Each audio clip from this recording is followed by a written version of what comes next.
யூனிஃபார்முடைய கண்ணியத்தை நாங்கள் காப்பாற்ற விரும்புகிறோம். காவல்துறை நம்ம கண்ணியம் இருக்கு, எங்களால் கோஷம் போட்டு நாங்கள் விடல. யாராச்சும் உங்களை பற்றி தப்பா பேசிட்டாங்கன்னா அந்த கண்ணியம் போயிடும்.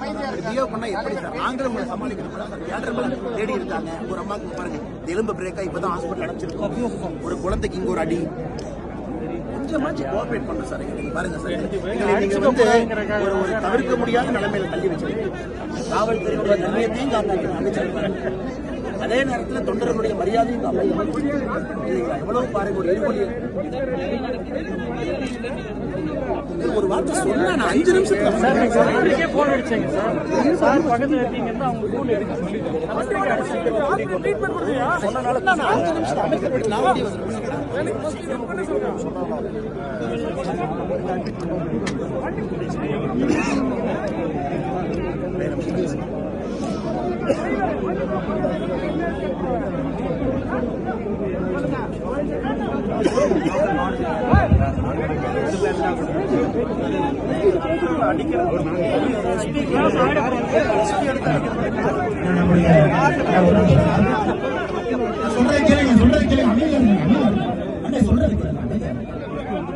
ஐயா, காவல்துறையில நாம் எதை இப்ப பேசினாலும் கூட அவர்கள் அணிந்திருக்கக்கூடிய அந்த காக்கி சட்டைக்கு ஒரு கலகம் இல்லைங்களா? அது எந்த மாற்று கருத்து? அதனாலதான் நீங்க எல்லாம் வரும்பொழுது காவல்துறையை பத்தி எந்த ஒரு கோஷமும் போட்டாதீங்கன்னா, நம்ம கட்சி காவல்துறையை மதிக்கீங்கன்னா எந்த கட்சி மதிக்கிறீங்க? எந்த கட்சி மதிக்க? நடந்த சம்பவம் ரொம்ப ரொம்ப தவறு. எஸ்பி சார் அதான் சொன்னேன் சார், கூட்டம் அதிகமா இருக்கு, நீங்க அவங்ககிட்ட சொல்லணும்னா ஒரு வார்த்தை போன் பண்ணா உள்ள இருந்து வந்து நாங்க சொல்லிருப்போம். கொடுத்த நேரத்துக்கு வர்றோம், கொடுத்த இடத்துக்கு போறோம், கொடுத்த நேரத்துல வேட்புமனு தாக்கல் பண்றோம். இந்த மாதிரி நீங்க வந்து லாட்டரி சார்ஜ் பண்ணிட்டீங்க. ஒரு காவல்துறை கண்காணிப்பாளரை இது போல் நாம ஒரு ரோட்ல நிக்க வச்சு பேசுறதே ரொம்ப தப்புங்க. கரெக்டுங்களா? ஒரு அதனால அவர் ரொம்ப நேரம் நிக்க கூடாது. ஏன்னா இங்க பாருங்க, அவர்கள் இறங்கி வரும் பொழுது 3 முறை இறங்கி போவது நம்முடைய கண்ணியம் இல்லைங்களா? காவல்துறைக்கு எப்பொழுதும் மரியாதை கொடுத்து ஒரு கண்ணியத்தை கொடுக்கக்கூடிய ஒரு கட்சி. இன்னைக்கு காவல்துறை கண்காணிப்பாளர் வந்து எந்த சூழ்நிலை அது தெரிந்து நடக்கவில்லை. நாங்க அந்த நேரத்தில் 2 கட்சி தொண்டர்களும் அடித்துக் கொள்ளக் கூடாது என்பதற்காகத்தாங்க இருந்தேன். வேண்டும் என்று யாரும் செய்யவில்லை. அதே நேரத்தில்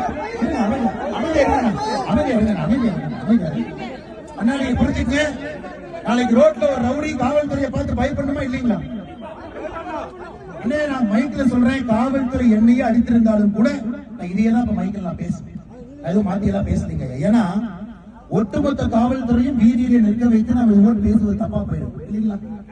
நம்ம கட்சியில லாட்டி சார்ஜ் அடி வாங்காத யாருமே எங்க எல்லாம் வாங்கியிருக்கோம். காவல்துறை கண்காணிப்பாளர் வந்து இதை தெரிந்து நடக்கவில்லை. நாங்கள் அந்த சூழ்நிலையை கட்டுக்குள் கொள்வதற்கு முயற்சி எடுத்தோம். இதனால யாராவது உங்க தொண்டர்களுக்கு ஏதாவது மன வருத்தம் ஏற்பட்டிருந்தால் அதற்காக நான் மன்னிப்பை தெரிவிச்சுக்கிறேன் ஐயா. கடமையை செஞ்சேன், என் கடமையை நான் செஞ்சேன். காவல்துறை அதிகாரிகள் என் கடமையை நான் செஞ்சேன். கட்டுக்குள்ள கொண்டு வருவது அவர் சொன்ன பிறகு மரியாதை கொடுத்து, ஆனா அமைதியாக ஒரு காவல்துறை கண்காணிப்பாளர்கள் சொன்ன பிறகு மரியாதை கொடுத்து நம்முடைய தொண்டர்கள் யார் காயப்பட்டிருக்கிறார்களோ அவங்களை பார்க்கறதுக்கு நானும் முருகன் ஹாஸ்பிட்டலுக்கு அவர் நடந்துச்சுங்கன்னா, ஆனா காவல்துறையை கலங்கப்படுத்துவது தவறாகிவிடும். அவர்கள் வந்து இதை சொன்ன பிறகு கண்ணியமாக காவல்துறை அந்த கடமையை செஞ்சிட்டோம். நெக்ஸ்ட் டைம் இந்த மாதிரி பண்ணாதீங்கன்னு சொல்லிவிட்டு இருங்க. அமைதியா இருங்க